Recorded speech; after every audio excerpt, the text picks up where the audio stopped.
Consider the function given by f of x equals 2x cubed plus 5x minus 2. They want us to find any critical values first. Okay, so remember how to find critical values. You set the derivative equal to 0.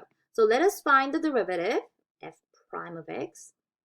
That is 6x squared plus 5.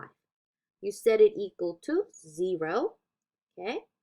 All right, let's try to solve it by first subtracting 5 from both sides. Minus 5, minus 5. If I do that, I get negative 5 equals 6 times x squared. Next step will be to divide both sides by 6. Oh, and we get something a little weird like this. Take a look. We get x squared is equal to negative 5 over 6. Can you square a number and get a negative number? No, right? Because squaring means you're multiplying either a positive times positive. That comes out to be positive. But if you multiply a negative times negative, that is still positive. So nowhere we will be able to square a number and get a negative number out.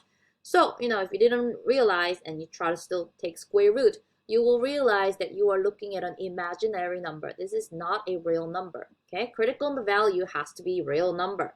So this is where we're going to say no solution, or we'll say no critical value, because this equation has no real solution. Okay, if there is no critical value, can we have any relative extrema? Nope. So we don't have any relative extrema on this graph.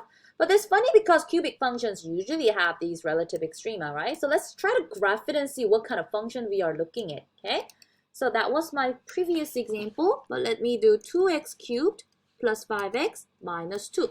Well, you see how it doesn't really have U-shape or upside down U-shape. This graph just kind of goes up from left to right, right?